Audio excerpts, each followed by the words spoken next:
Papa, Mama, Saudara semuanya, selamat pagi dan shalom. Pagi hari ini kita akan bersama-sama merenungkan firman Tuhan dari satu ayat firman di 1 Petrus. Pasalnya yang pertama, ayatnya yang ke-22. 1 Petrus pasalnya yang pertama, ayatnya yang ke-22. Di bawah tema cinta kasih yang menggerakkan persaudaraan.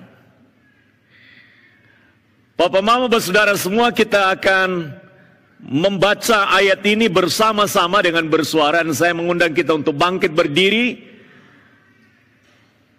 Demikian firman yang akan kita baca. 1, 2, 3. Karena kamu telah menyucikan dirimu oleh ketaatan kepada kebenaran, sehingga kamu dapat mengamalkan kasih persaudaraan yang tulus ikhlas. Hendaklah kamu bersungguh-sungguh saling mengasihi dengan segenap hatimu. Amin. Silahkan duduk.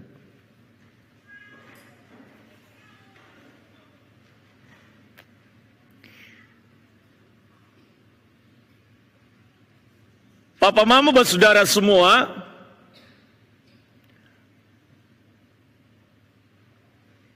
ada kalimat yang ditujukan kepada orang atau pribadi atau sekelompok di dalam ayat ini.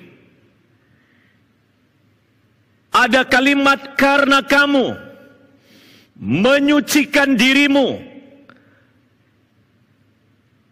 hendaklah kamu segenap hatimu. Ditujukan ke siapa?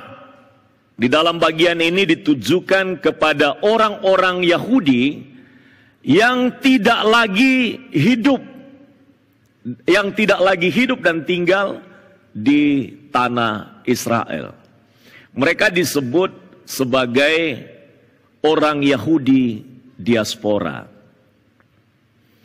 Papa, Mama, Saudara semua, kita yang masih tinggal di Kota Kupang, tapi kita punya saudara-saudara, kita punya keluarga yang dulunya barangkali pernah ada di Kota Kupang, sekarang mereka tidak lagi bersama-sama dengan kita. Mungkin juga mereka sudah ada di perantauan di tanah Jawa, di bagian-bagian pulau-pulau di Indonesia, atau mungkin mereka ada di dalam dan di luar negeri. Papa, Mama, Saudara semua, mereka disebut sebagai orang-orang Kupang diaspora. Saya adalah orang Nias yang sudah meninggalkan kampung halaman sejak tahun 1980. Dan saya merantau di Kota Padang 15 tahun. Saya merantau di Pulau Mentawai 1,5 tahun. Lalu saya merantau di Pulau Jawa, berpindah-pindah.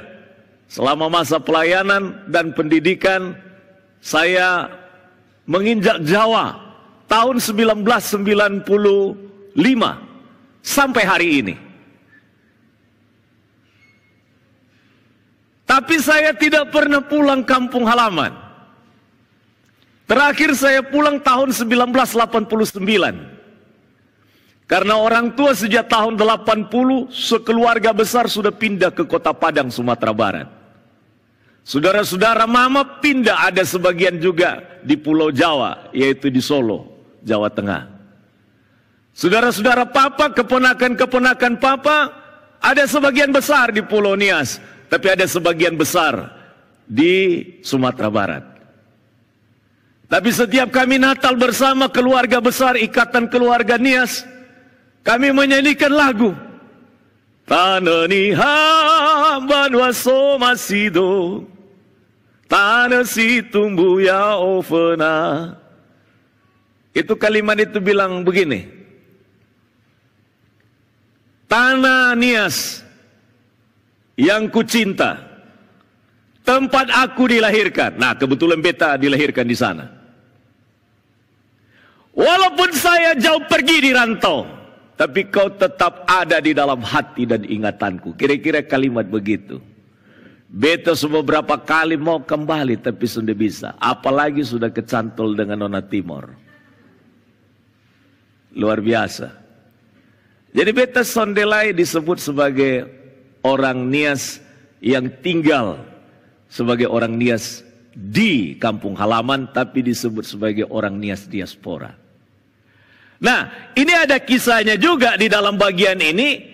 Orang-orang Yahudi yang ada di perantauan itu, kalau kita mengikuti sejarah perjalanan pembuangan umat Israel yang ada dan dibuang ke Babel dan ke Asur, kita tahu Israel Utara dibuang ke Asur, ada 10 suku di sana, dan orang Israel Selatan yang hari malam Natal saya khotbahkan, itu mereka dibuang di Asur, di Babel.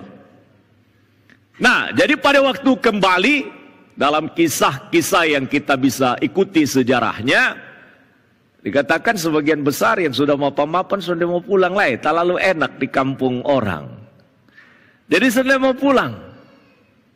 Nah, pada peristiwa kalau kita daikkan dengan Pentakosta, orang-orang ini pada hari Pentakosta itu, ini yang diaspora tadi pulang kampung. Jadi di dalam pemberitaan dan khotbah yang disampaikan oleh Petrus, mereka berkhotbah, mereka bertobat melalui khotbah yang disampaikan oleh Petrus. Dan itulah sebabnya mereka kemudian kembali lagi dan menyebar dan kembali ke tempat-tempat di mana mereka sebelumnya ada. Alkitab kita mencatat bahwa orang-orang Kristen Yahudi, dikatakan orang-orang Kristen Yahudi itu berada di Pontus, di Galatia, di Kapadokia, di Asia Kecil, di Bitinia. Di 1 Petrus pasal 1 ayatnya yang pertama menjelaskan tentang siapa orang yang menerima surat yang disampaikan oleh Petrus, oleh Rasul Petrus ini, yang ayatnya kita baca pada pagi hari ini. Mereka adalah orang-orang Yahudi Kristen. Alkitab mengatakan di dalam 1 Petrus pasal 1 ayat 2, yang dipilih sesuai dengan rencana Allah.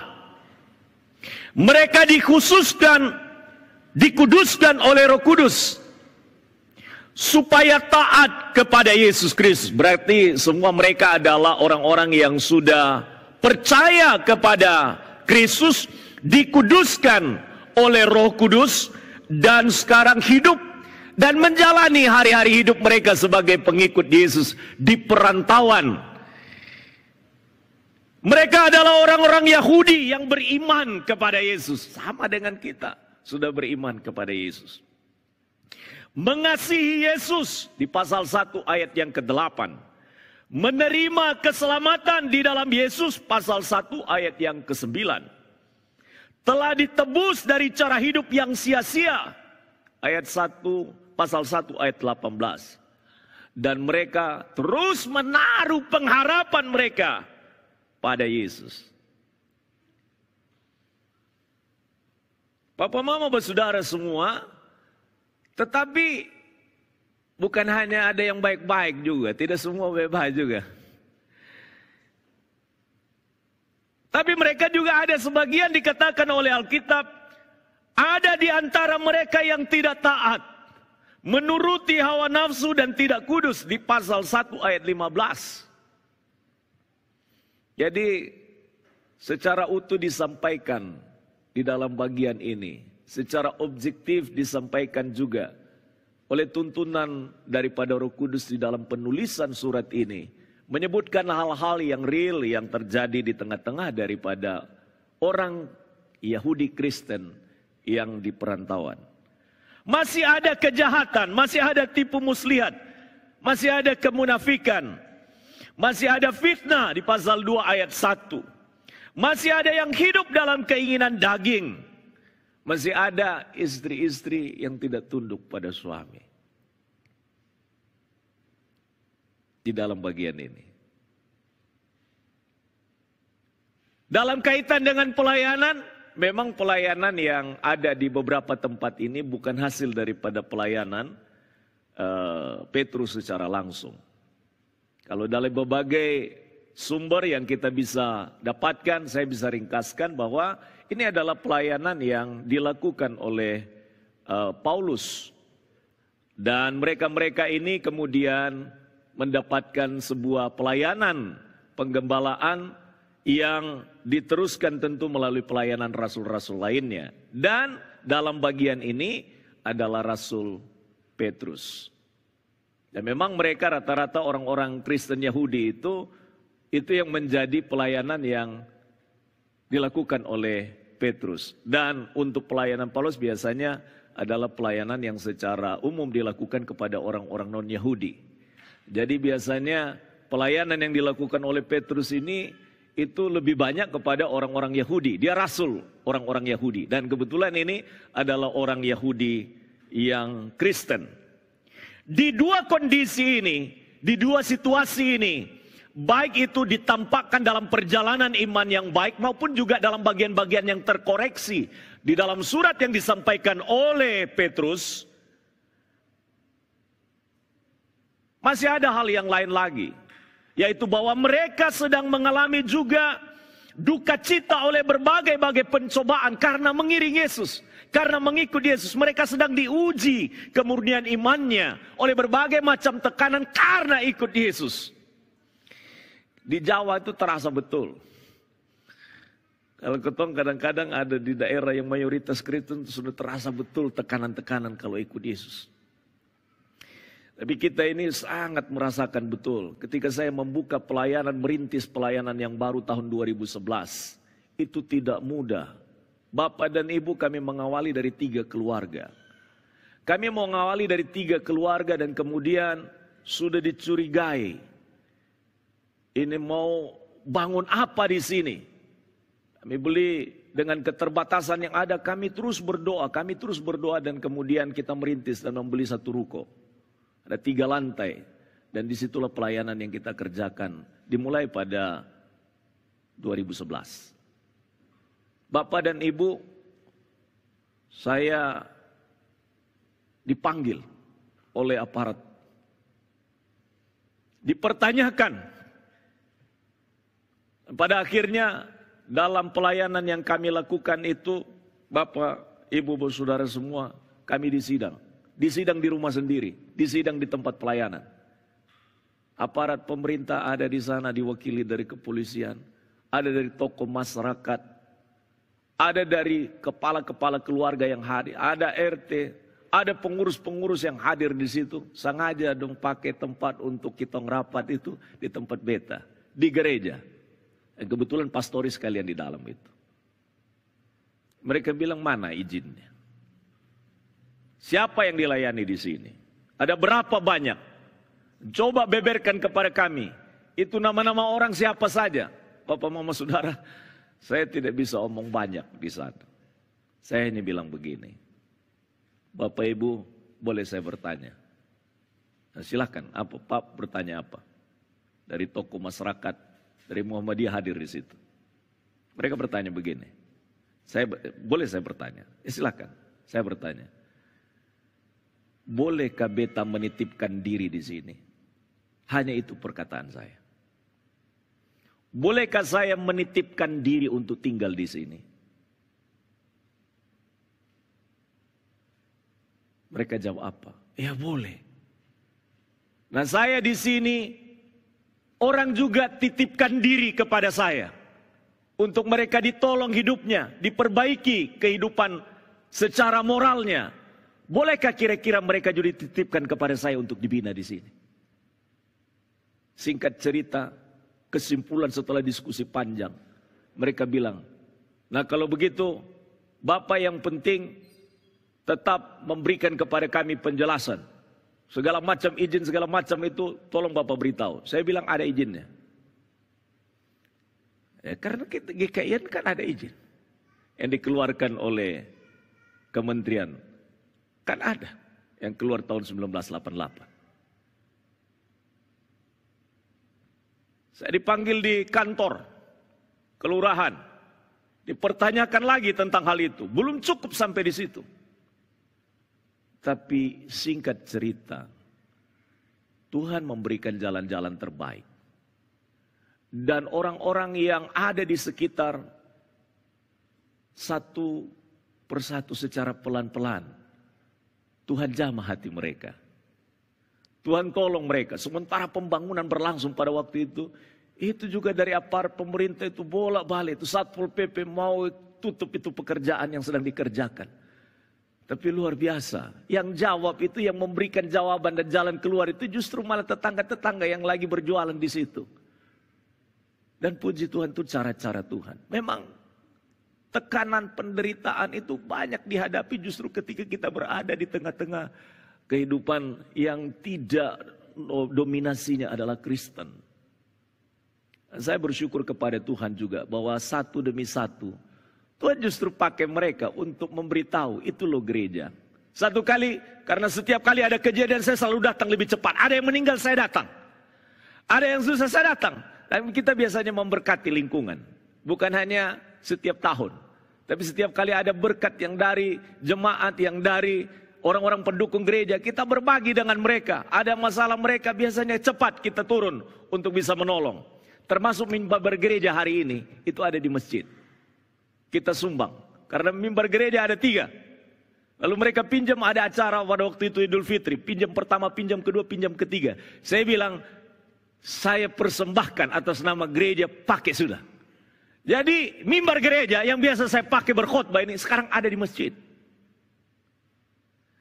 Dan sejak itu Bapak dan Ibu luar biasa kasih Tuhan tuh lawat hati mereka. Karena itu kasih itu memang bekerja melampaui daripada yang kita pikir, yang kita rancang, yang kita atur. Terakhir orang yang di sebelah rumah tiba-tiba bilang begini kepada saya, Pak, bolehkah saya ikut ibadah online gereja Bapak? Itu pemilik ruko yang jejer itu. Dia bukan orang percaya kepada Yesus. Sejak itu adalah petobat yang terbaru.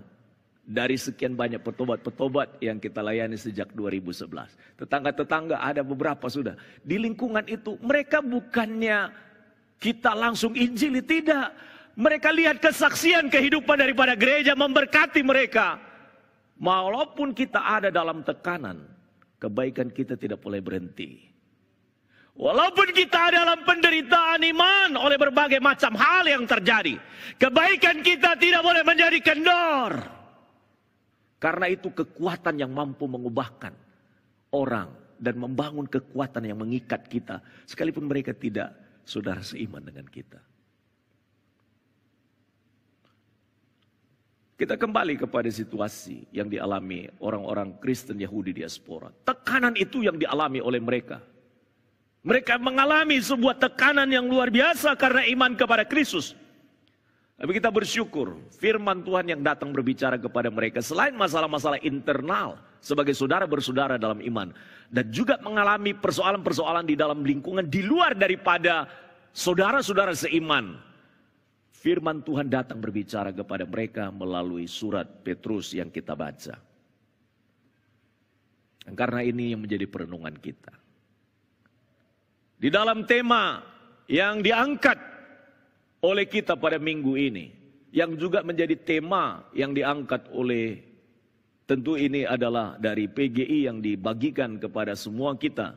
Dan Sinode GKIN juga mengikuti tema yang sama, sekalipun kami bergumul pada waktu itu menyesuaikan dengan kebutuhan, tapi kita kemudian sepakat untuk ini menjadi tema secara nasional juga bagi Sinode GKIN. Bapak dan Ibu, temanya adalah cinta kasih Kristus yang menggerakkan persaudaraan. Pertanyaannya adalah bagaimana cinta kasih Kristus dapat menggerakkan persaudaraan di antara kita? Yang pertama, dengan kita memahami dan mengalami cinta kasih Kristus. Orang tidak akan mungkin dapat hidup di dalam cinta kasih Kristus kalau dia sendiri belum memahami dan belum mengalami. Boleh dibalik juga, kalau dia belum mengalami dan belum memahami. Karena kadang pertobatan itu bisa diakibatkan karena dia memahami dulu, lalu bertobat. Bisa juga dia tidak paham sebelumnya, dia percaya, baru kemudian pengetahuannya itu menyusul. Nah, bagian inilah yang pertama yang akan kita lihat. Kita memahami dan mengalami cinta kasih Kristus. Kalau kita memahami, itu berarti kita mempunyai pengertian tentang cinta kasih Kristus. Kalau kita mengalami, berarti ada sesuatu hal yang secara subjektif.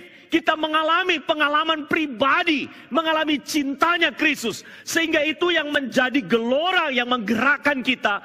Bukan hanya bicara tentang kasih Allah secara teori, tapi juga berbicara tentang kasih Allah yang kualami. Kasih Allah yang menjadi pengalamanku secara pribadi. Walaupun kita harus berhati-hati bahwa pengalaman tidak bisa menjadi dasar untuk kita juga menjelaskan pengajaran-pengajaran tentang cinta kasih Kristus. 1 Yohanes pasal 4 ayat 9 berkata, yang kita baca tadi di dalam bagian di nats pembimbing. Kita mengasihi karena Allah lebih dahulu mengasihi kita. Titik awalnya di situ.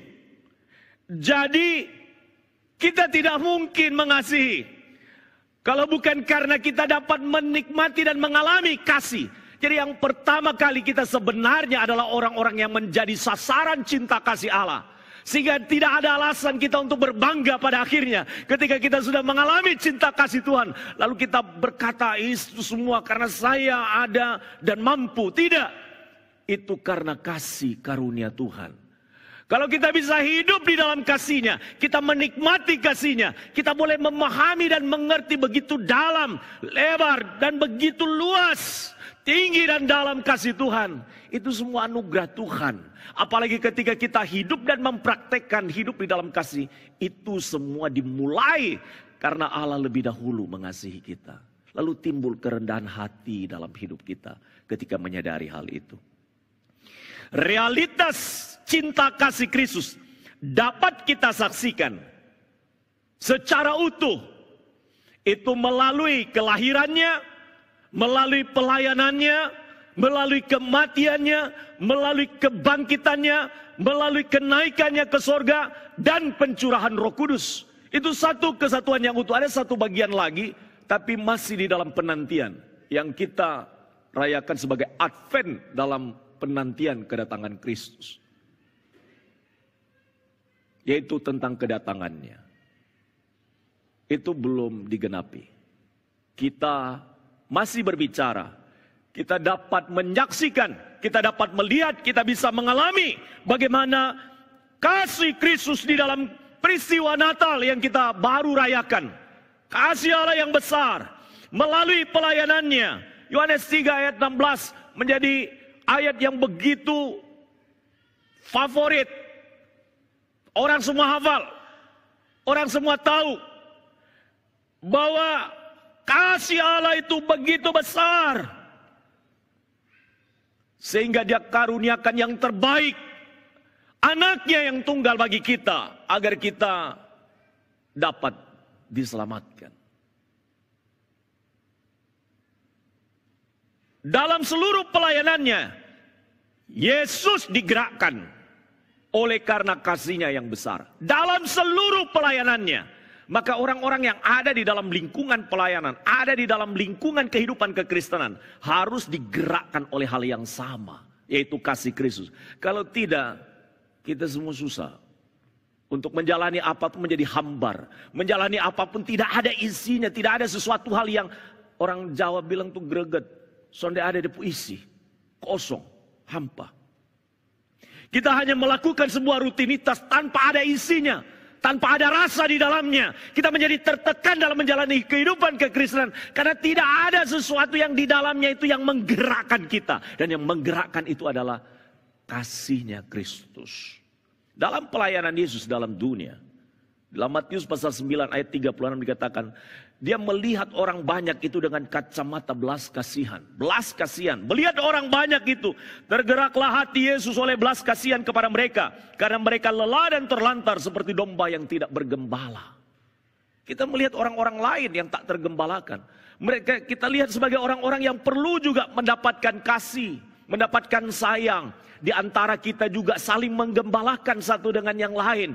Tuhan memimpin kita di dalam tuntunan melalui kasih-Nya yang besar di dalam kita itu bekerja. Roma pasal 5 ayat 6 berbicara tentang Kristus yang mati bagi kita. Karena waktu kita masih lemah, Kristus telah mati untuk kita orang-orang durhaka pada waktu yang ditentukan oleh Allah. Roma pasal 5 ayat 8 berkatakan, tetapi Allah menunjukkan kasih-Nya kepada kita. Sekarang bagian kita bagaimana kita menunjukkan kasih itu kepada sesama kita. Dunia ini butuh itu. India sebenarnya hari-hari ini menjadi negara Kristen. Kalau seandainya Mahatma Gandhi pada waktu itu tidak terhalang kesaksiannya oleh karena kekristenan yang hanya legalistik semata. Beliau kecewa. Beliau seorang yang sangat belajar Injil Kristus. Beliau tertarik dengan khotbah dari Yesus Kristus. Tetapi kehidupan kekristenan yang disaksikan tidak berpadanan dengan ajaran daripada Kristus. Saya kira dia penganut Kristus yang tanpa mengatakan Kristen, tapi hidup dan pengajaran Kristus telah menguasai dan mewarnai hidupnya. Bapak mama bersaudara semua, 1 Petrus pasal 3 ayat 18, salah satu bagian yang saya kutip yang berbicara di seputar kasih Yesus, yang menjadi titik awal dari kita untuk juga hidup dalam kasih. Dikatakan, sebab juga Kristus telah mati sekali untuk segala dosa kita. Ia yang benar untuk orang-orang yang tidak benar, supaya ia membawa kita kepada Allah. Ia yang telah dibunuh dalam keadaannya sebagai manusia, tetapi yang telah dibangkitkan menurut roh. Kasih yang menggerakkan persaudaraan kita juga, karena kita sudah dan terus mengalami cinta kasih Kristus melalui kisah pertobatan. Saya bertobat tahun 1993. Saya Kristen dari kecil. Saya hidup di bawah bimbingan opa saya. Opa saya ada dalam pendidikan orang Jerman, jadi sangat ketat sekali. Saya terbiasa hidup, bangun pagi, jam 5 pagi, berdoa. Malam mau tidur, berdoa. Kegiatan gereja tidak ada yang lewat. Kegiatan sekolah minggu tidak ada yang terlewati. Kegiatan paduan suara tidak ada yang terlewati. Kegiatan ibadah rumah tangga tidak ada yang terlewati. Semua kegiatan dijalani, tapi tanpa kasih Kristus. Mengapa? Saya tidak bisa melihat itu dalam gambaran dari orang yang menjadi figur yang tiap hari berbicara tentang Injil. Berbicara tentang kebenaran firman. Saya belum mengerti, belum memahami antara apa yang diajarkan dan realitas yang saya nikmati, yang saya alami dalam keseharian bersama dengan opa saya tidak bisa lihat itu. Dan saya begitu tertekan selama 6 tahun. Hanya satu doa saya, tidak banyak-banyak. Tuhan ambil nyawa opa secepatnya. Itu adalah puncak dari ketidakmampuan untuk bisa menerima keadaan. Sampai opa mati. Biasanya kalau opa dari mama itu lebih sayang, toh? Biasanya begitu. Ini tidak biasanya. Berbeda. Tapi saya baru mengerti semua proses itu. Pahit. Ada penderitaan di dalamnya. Saya sudah tamat katekisasi itu, sudah dikatekisasi 1 tahun untuk kelas 6 SD. Dipaksa oleh opa. Dan kami wajib tuh hafal ayat-ayat Alkitab itu. Anak masih SD, lagi kepengen bebas menikmati hidup. Tidak pernah itu.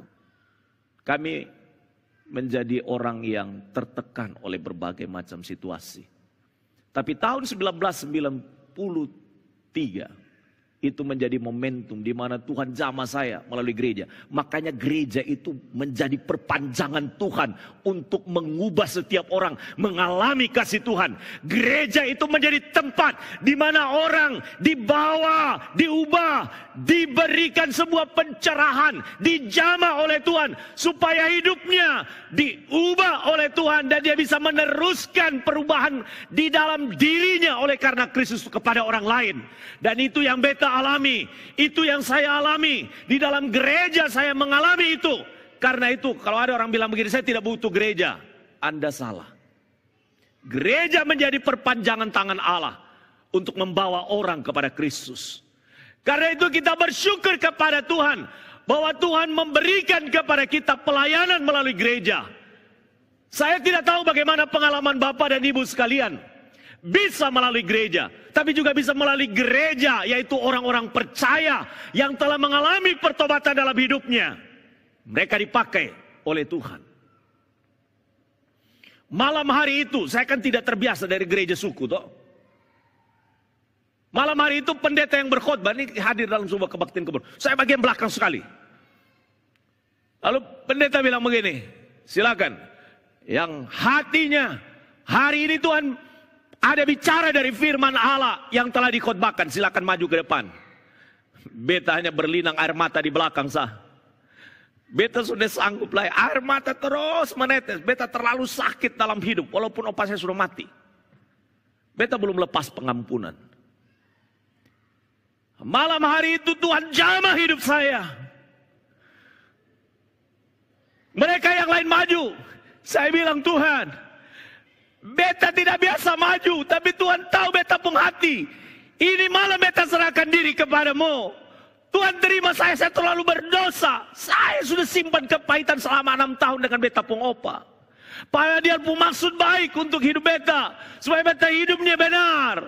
Tapi beta sudah mengerti semuanya itu. Dan Tuhan itu luar biasa. Saya melihat sebuah penglihatan dalam bentuk seperti air terjun. Itu basuh. Air terjun terus.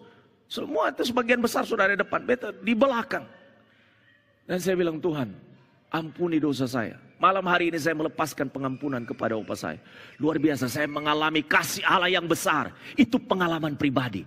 Jadi kalau orang bicara tentang kasih Allah, engkau dan saya harus mengalaminya. Supaya engkau tahu bagaimana kasih Allah itu begitu nikmat, begitu luar biasa. Begitu memberikan ketenangan di dalam jiwa, dalam pikiran. Yang mengubah semuanya. Luar biasa, itu menjadi titik awal. Memang perubahan itu ada proses, ada progresivitasnya. Bapak, mama, saudara semua. Beta tidak serahkan diri ke depan. Beta tahu beta sudah serahkan diri kepada Tuhan. Beta tidak serahkan diri kepada hamba Tuhan. Tapi beta sudah komitmen sekalipun beta berdiri di belakang itu. Beta sudah serahkan diri kepada Tuhan. Saya mau katakan malam hari ini. Engkau tidak bisa menjadi orang yang akan memberikan sebuah gerakan kasih Allah kepada orang lain, kepada saudara, kepada siapapun. Kalau engkau belum mengalami titik pengalaman. Engkau menikmati, mengalami kasih Tuhan dalam hidupmu melalui pertobatan secara pribadi. Itu titiknya. Dan kalau kita mengalami sebuah penurunan kualitas dalam kehidupan mengiring Tuhan, Tuhan mau kembali kita untuk disegarkan kembali, dihangatkan kembali kasih-Nya. Kasih yang sudah mulai memudar, kasih yang sudah mulai hambar, suam-suam kuku. Tuhan mau kita di akhir tahun ini kembali dihangatkan ke tumpunya kasih. Kasih kepada Tuhan, kasih kepada sesama, kasih kepada pelayanan gereja, kasih kepada saudara bersaudara di dalam Tuhan. Amin. Tuhan mau itu terjadi. Seringkali karena kita terlalu sibuk dengan semuanya. Sampai lupa kita untuk terus membangun hubungan cinta yang kuat dengan Tuhan. Hati kita menjadi kering kadang-kadang. Dan juga menjadi biasa terhadap saudara. Padahal Tuhan mau kita membangun terus dinamika kasih kita. Pertobatan malam hari itu membawa beta dalam perubahan. Yang saya yakin itu Tuhan kerjakan, bukan karena saya. Pulang dari kebaktian itu sampai malam saya berdoa terus di tempat tidur. Salibmu, salibmu sangatlah mulia, dosaku disucikan oleh darah Yesus. Sampai tengah malam. Dan sejak itu tidak ada sesuatu yang bisa menahan dari diri saya untuk bicara dengan orang. Bagi kesaksian tentang cinta kasih Kristus. Bagi kesaksian. Tidak pergi ke gereja di bis kota. Kami perjalanan 1 jam. Setiap minggu. Mesti bersaksi. Kenapa? Saya sudah mengalami cinta kasih Kristus. Beta su alami, bukan kata orang. Tapi Tuhan memberikan saya pengalaman secara pribadi menikmati kasih-Nya. Kita telah mengalami cinta kasih Allah yang sangat luar biasa. Cinta itu adalah perasaan yang mesti ada. Tapi bukan hanya perasaan, karena perasaan seringkali berubah-ubah. Hari ini kita bisa mencintai dengan begitu penuh kepada orang. Tapi besok bisa berubah. Karena apa? Karena mungkin kita cinta itu hanya perasaan saja. Kita perlu bukan hanya perasaan, tapi kita perlu cinta kasih Kristus yang mengubah kehidupan kita, yang tidak memandang waktu kapan kita bisa mengasihi. Tidak berbatas waktu. Papa, mama, bersaudara semua. Kalau kita sudah menikmati kasih Kristus, kita harus jaga dengan baik.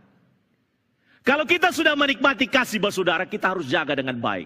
Saya gambarkan itu seperti, cinta itu seperti terkadang seperti keripik singkong begitu. Kalau kita tidak hati-hati membawanya, itu bisa menjadi hancur. Kalau kita sudah ada cinta kasih Kristus di antara kita, kita sudah alami kasih Kristus yang luar biasa. Tidak mungkin Tuhan kecewakan kita. Kita yang sering kecewakan Tuhan.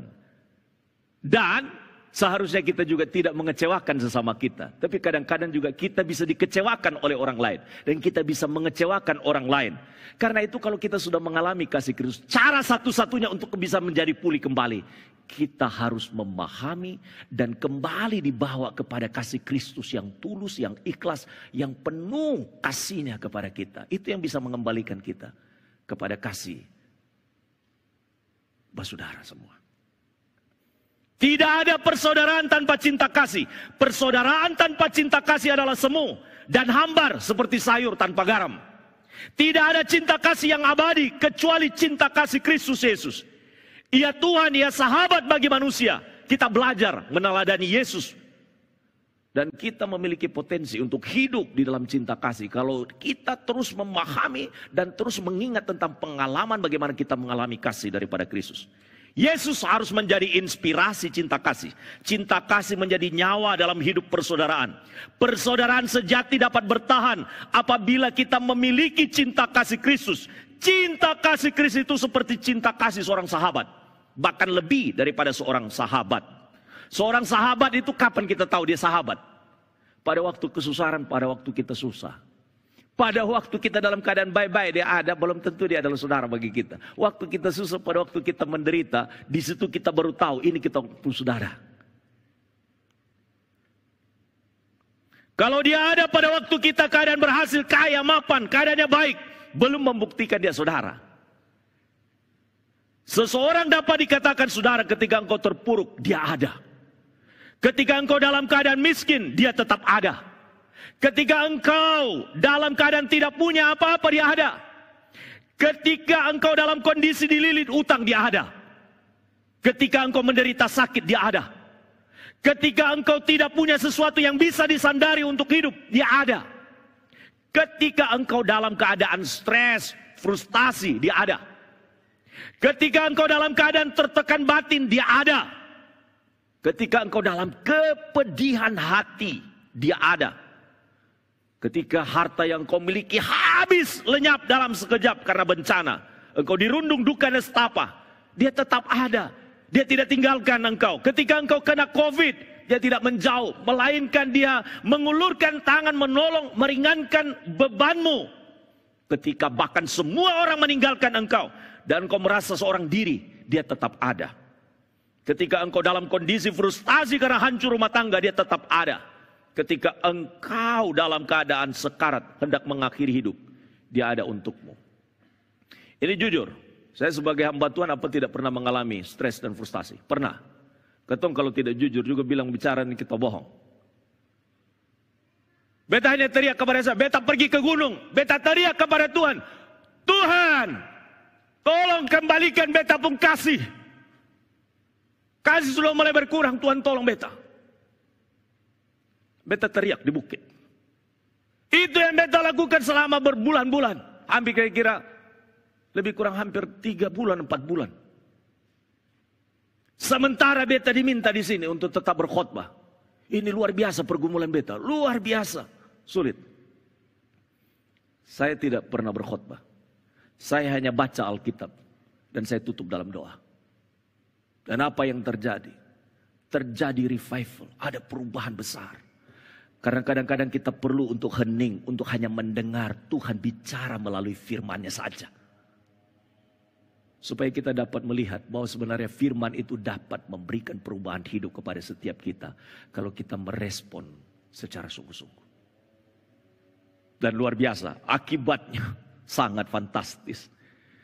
Pelayanan yang tadi mengalami suatu pergumulan yang luar biasa, Tuhan topang luar biasa. Orang-orang tambah menunjukkan kasih yang luar biasa di tengah-tengah pelayanan itu.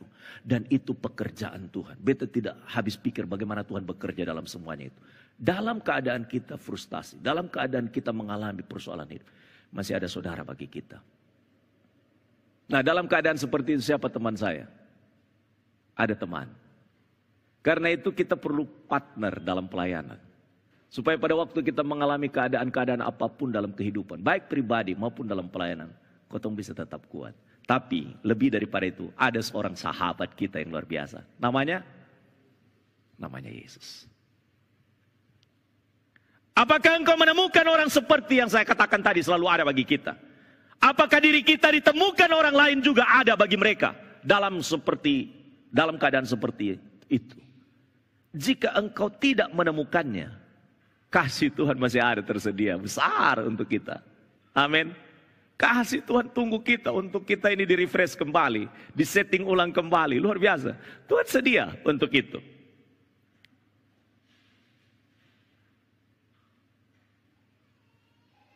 Yesus adalah sahabat sejati yang kasihnya tidak lekang oleh panas dan tidak lapuk oleh hujan. Bahkan melampaui seorang sahabat terbaik di dunia yang memberikan nyawanya bagi kita.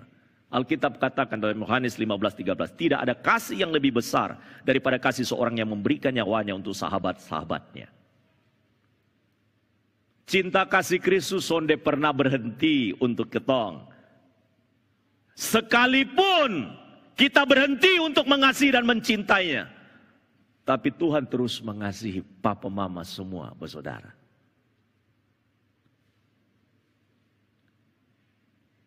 Saya mau katakan kalimat agak pedas sedikit. Cinta kasih kita kalau tidak ada, kita tidak menjadi orang yang punya arti. Kalau kita tidak memiliki cinta kasih, kita hanya seonggok manusia yang tidak berguna di dunia ini. Kalau tidak ada cinta kasih lagi di dalam diri kita. Sebaik-baiknya manusia tidak akan disebut baik kecuali cinta kasihnya nyata, mewujud dalam kehidupannya kepada sesama. Tapi kita bukan hanya menjadi orang baik, seharusnya berjalan menjadi orang benar. Dunia ini tidak membutuhkan teori tentang cinta kasih, tetapi cinta kasih yang nyata dalam perbuatan dan tindakan. Ini kalimat saya ulang 3 kali. Kurangi basa-basi, perbanyak cinta kasih. Kurangi basa-basi, perbanyak cinta kasih. Kurangi basa-basi, perbanyak cinta kasih. Yesus tidak pernah basa-basi dalam mengasihi kita. Kasihnya yang kita pahami, kasihnya yang kita nikmati. Itu kasih yang real, kasih yang nyata.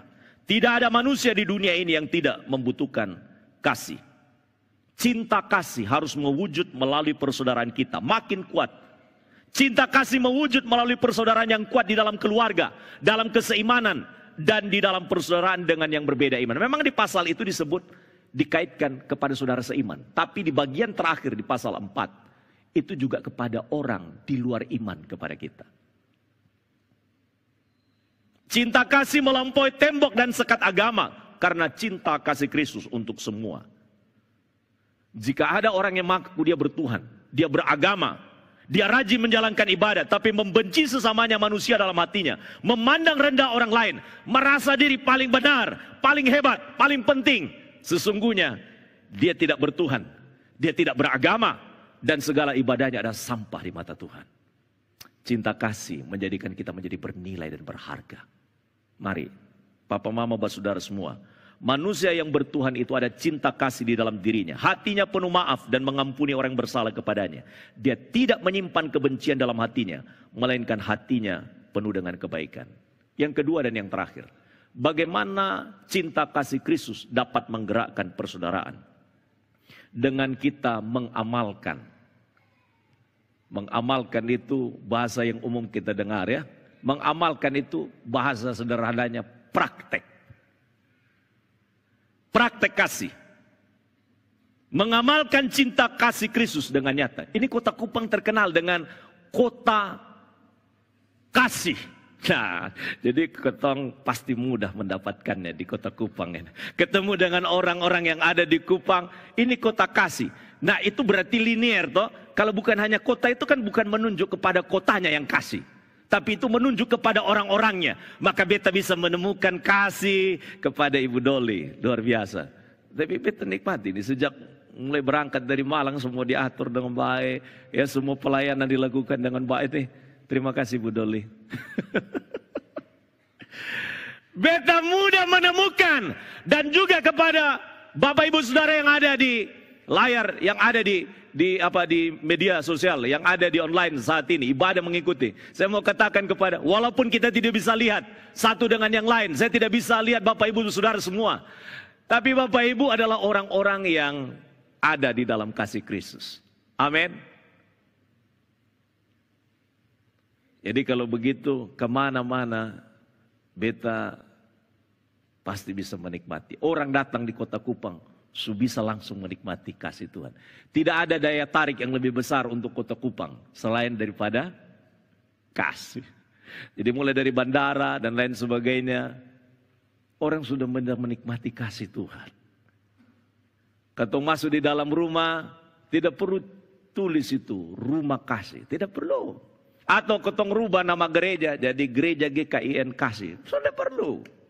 Yang perlu berubah dalam ketumpung hidup itu bagaimana kita mempraktekkan kasih itu secara terus menerus. Ayat ini bicara sebenarnya itu kasih yang terus menerus tanpa henti, tidak mengenal musim dia. Kamu yang telah menyucikan dirimu, saya minta barangkali dimunculkan di slide.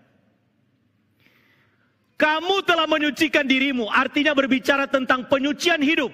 Ini tidak berbicara tentang bahwa kitalah yang menyebabkan kita kudus, melainkan Roh Kudus. Sebagaimana di dalam pasal 1 ayat 2 berbicara bahwa roh yang ada di dalam kita, yang bekerja di dalam kita, menguduskan kita, membenarkan kita, menyucikan kita, itu yang bekerja memampukan kita secara pribadi. Ayat ini berbicara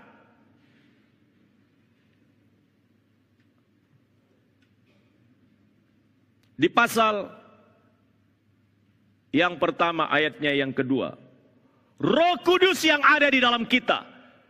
Orang-orang yang dipilih sesuai dengan rencana Allah Bapa kita, yang dikuduskan oleh Roh. Roh yang dimaksud di sini adalah Roh Kudus. Roh Kudus yang mengerjakan penyucian dalam diri kita. Maka kalau hati kita suci, karya daripada Roh Kudus itu bekerja secara leluasa. Maka mudah kita untuk hidup dalam kasih karena dia topang kita. Roh Kudus itu yang menggerakkan kita secara pribadi. Kasih persaudaraan yang di dalam bacaan kita itu memakai kata Philadelphia. Kita mengenal ada 4 macam kan, tapi ada 2 kata yang di sana yang berkaitan dengan kasih, yaitu Philadelphia. Yang kedua adalah agape. Menarik sekali kalau saya kembali kepada pengalaman Petrus. Dia kan ditanya Yesus, apakah engkau mengasihi aku? Dia jawab, aku pileo kepadamu. Ditanya lagi sama, apakah engkau mengasihi aku? Dikatakan oleh Petrus, aku pileo kepadamu. Yang ketiga, Tuhan yang pertama itu bicara dengan dia itu agape. Tapi dia jawab pileo. Yang ketiga kali itu Tuhan tanya, apakah engkau pileo kepadaku? Tuhan tidak menuntut dia untuk kasih agape. Lalu dia jawab apa? Dia jawab begini, aku pileo kepadamu. Tapi dalam fakta hidupnya, dalam akhir hidupnya, dia menunjukkan bukan hanya mengasihi Tuhan secara pileo, tapi mengasihi Tuhan secara agape. Dia mati terbalik disalibkan. Aku tidak pantas untuk disalibkan seperti Kristus. Pengalamannya ini hendak dibawa kepada kita. Kalau saya mau katakan, apa yang dia bincangkan kepada kita di sini, kasih kita bersaudara satu dengan yang lain bukan hanya sekedar kasih pileo, tapi kasih kita di bagian ayat yang terakhir itu, kasih itu harus dibangun naik lebih berkualitas dalam kasih agape. Kasih yang tulus tanpa ada maksud-maksud tersembunyi di dalamnya. Ayat yang kita baca menegaskan bahwa dengan kita mengamalkan cinta kasih itu adalah bentuk ketaatan kita kepada kebenaran di dalam Yesus. Kebenaran itu dianggap ada di dalam kita. Kalau kita mengamalkannya, kalau kita mempraktekannya, kebenaran itu beroperasi di dalam kita. Dia beroperasi melalui cinta kasih. di mana kita membangun persaudaraan, merawat persaudaraan, melanggengkan persaudaraan, membuat awet persaudaraan. Ketong kalau cari masalah dengan orang lebih gampang daripada kita merawat cinta kasih. Ketaatan kita kepada kebenaran tidak boleh kendor sedikit pun, bahkan sekalipun ada penderitaan. Ketaatan kita itu harus tetap ada. Ketaatan adalah bukti iman. Dan iman terwujud dalam ketaatan kita mempraktekkan cinta kasih. Saya ulang kalimat saya tadi itu. Kurangi basa-basi. Mari kita perbanyak cinta kasih di antara kita. Ketika kita mewujudkan cinta kasih Kristus, harus disertai dengan sikap hati yang tulus ikhlas. Alkitab aslinya berkata begini, Philadelphian anupokriton ek kataras kardias. Artinya apa? Memang kadang-kadang di dalam bahasa kita agak terbatas. Dalam bahasa asli kita bisa melihat, dikatakan di sana bahwa kasih terhadap saudara seiman itu tidak boleh pura-pura, tetapi dari hati yang bersih. Kasih persaudaraan yang tulus ikhlas, dari hati yang bersih, tidak pura-pura. Ketemu jangan pura-pura, itu hanya menghabiskan energi. Hanya menghabiskan energi.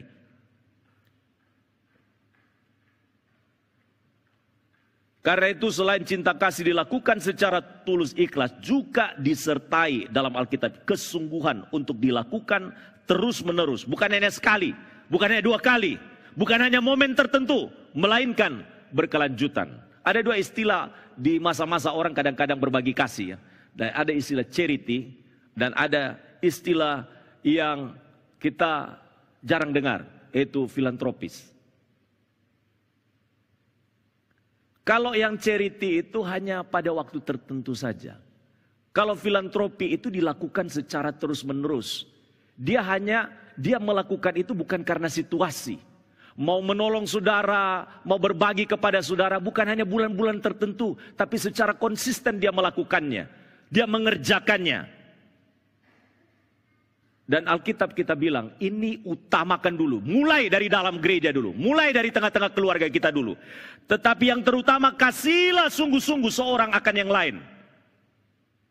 Seorang akan yang di dalam gereja. Karena kasih itu menolong kita menutupi bagian-bagian yang lemah dan memunculkan bagian-bagian yang lebih baik.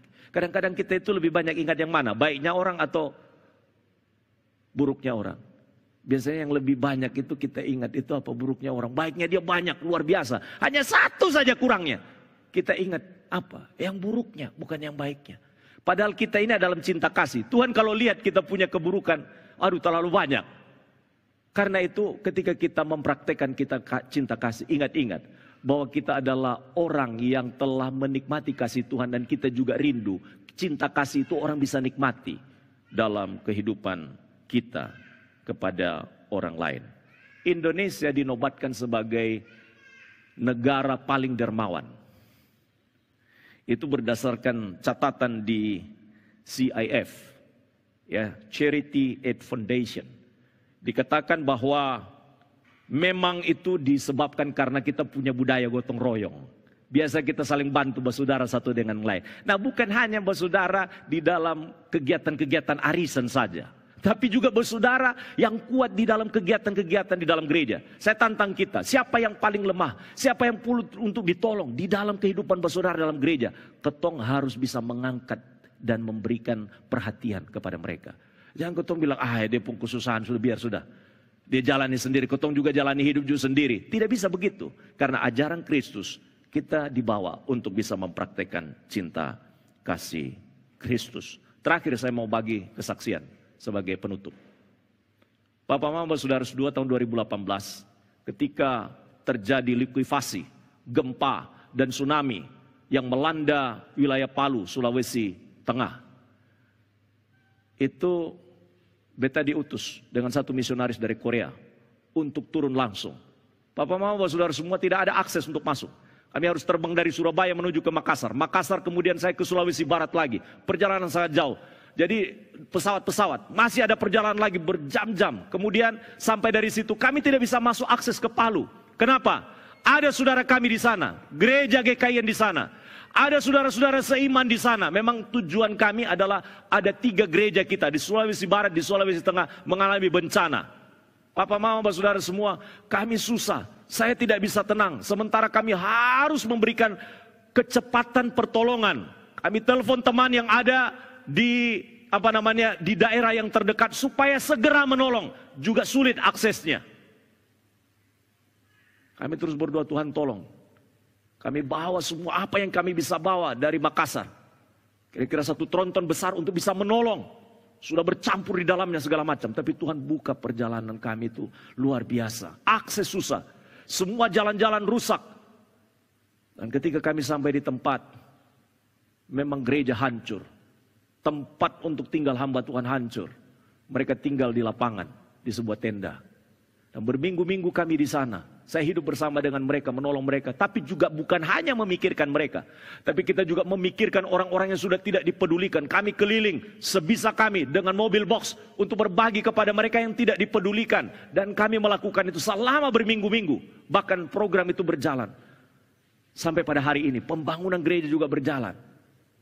Papa mama, apa yang menggerakkan? Saya tidak ada ikatan secara langsung dengan mereka. Misionaris dari Korea tidak ada kaitan. Bahkan teman-teman dari Malaysia. Bahkan pada waktu itu kami mengupayakan bagaimana bisa terbang ke satu pulau.